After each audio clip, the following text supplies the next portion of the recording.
Hello everyone, welcome to my today's class. Today I'm making auto gele, but this auto gele is a different type of auto gele where you do not need to separate the base. So we're just going to tie this gele, and then from tying it we'll convert it to auto gele. Yes, auto gele can be done in that way. You can actually finish tying your gele and then you convert it to gele, to auto gele I mean. So what I am doing today is to show you how you can tie your gele and then convert it to auto gele. So right away, because of the style I am going to be making, I started by passing the gele from the neck. So just like 50-50, that is divide by 2. That's what I mean by 50-50. So if your length is 70, it means 35 to the left, 35 to the right. So if you want to know the length of this gele, because I did not measure it, but all I can say to you is that I used half roll of gele. And what I did with the half roll was that I just shared the half roll into three pieces and then join it together. So if you have half roll of gele, it's just to fold it into 3 equal parts and then you are good to go. All right, so while I was doing this, I made one mistake, and I will tell you that mistake at the end of the video. Yeah, all right. So I am crossing the base like I am tying it. So I will now use my needle and thread to stitch. While when I did the first one, I did not stitch, but while doing the second one, I had to stitch the first two that I'm placing on it, so that it will have a hold. It will be able to have a firm hold on it. After that, I will come and stitch the whole of the pleat that I just finished creating. So because this gele, you can lose it back. Do you understand? It's not like the regular auto gele that will just condemn the material. No, this one does not condemn the Asoke. When you don't want this style anymore, you can easily lose. So you can see that I twisted twice. The reason I twisted twice, if you twist once, it will get to a certain height. When you twist twice, it will help you to be able to raise it to a higher height. Assuming I have more gele, if you twist it the third time, it will go higher than this now. So that twisting that I use in crossing it is what gives it the height and leading I want. So while you create the ruffles, to create ruffles is one of the easiest things, but while it seems difficult, is because you have to create the ruffles with a design, as in you have to create it with a pattern. You don't just say, oh, I'm making rough gele, gather and stitch. They have to be an order that it is following. So if you look at what I have done now, you can see that I actually followed, and look at the side is low, the middle point is high. That is how it should appear. It slopes like a semicircle.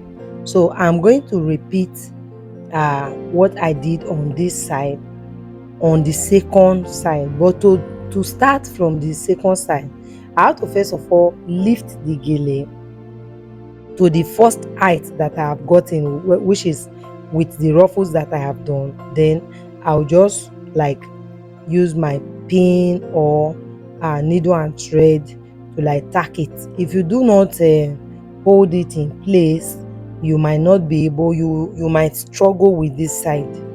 So but if you can just hold it in place, follow the height, you can say I've held mine in place. So immediately you are done holding it in place, you just follow the same pattern you have used for the first one and you will arrive at what you are seeing now. So now this looks like it's tied, the back is joined together, there's no any form of separation at all, and we are not still going to cut the back. So when I pull it out of the dummy's head, the only thing I'm doing is systematically tacking it together. And while you are doing that type of tacking together, please do not allow your thread to show. So when you look at me now or look at this video, you will see that when I pass the thread from the bottom, I pass it from the same point that I went down. The movement of my thread is inside the pleat. So if you look at it very well, that's why I brought the video so close so that you will see it. The movement of your thread is inside the pleat. So where you join it and come out at the bottom is the same point you will go back in. So no thread movement is showing underneath this gele at all. No thread movement. If you look at this gele, it's just going to look as if you did not sew it. Your sewing is not meant to be seen. So whatever you are doing, you make it invisible. People should not see the rough work you are doing. You can see the button of mine there. You are not even seeing the thread at all. And this sewing is very necessary because this is what will keep the base in place. You know, the base also have to be flat now. And if you do not sew it, the base cannot be flat, and it will not be stable. It means that it can lose shape at any time. It can even scatter if care is not taken. That is, you will just lose the shape of everything that you have done. You might do it and think, oh, I have done a good job, and by the time it gets to your client and your client is not careful enough, your client cannot know how careful she should be. All she wants is, I want to wear gele, and she wants to just groove her life. So you have to make everything in place so that the person using the gele can be comfortable. Because just imagine that your client is ready for the occasion and wants to wear the gele and is scattered. What will she do? You understand? So you really need to spend, you can see I am spending time to tack it. I did not fast forward this place because I want you to see it. All right, so now I am done with my tacking. Now the most important thing that I want to show you here is the fact that this gele one has to be, I forgot to tell you at the beginning, the gele has to be bigger than the head. I will give a little explanation about that later. But at this point, we are going to attach the belt or the tape to it, which will now allow the base to be fitted at the front.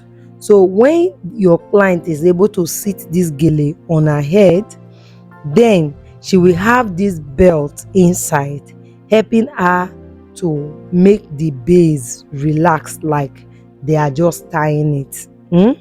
All right, so we fix it almost the same way we fix for the auto gele, because we have to ensure that it is sitting on the base of the gele. So while you are fixing it, you are not taking it backward, but you are fixing it at the very first split, because you know the first split is the first base, and if that one is not tight, if any other one is tight, it doesn't make sense. So you fix it at the very first plate, and then also try as much as possible to ensure that the thread is invisible. Is that okay?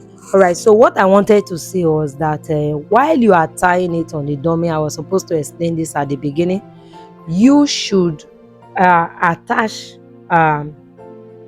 any material to the dummy head. Me, normally I use suede, and then that suede that you are attaching, you make it a little bit bigger. So you fold it like 2 or 3 times before tying it on the dummy's head. Then take the measurement so that you can see that, okay, it is up to 24. The measurement before you start tying, because normal head size is normally 22. So it should be a little bit bigger than the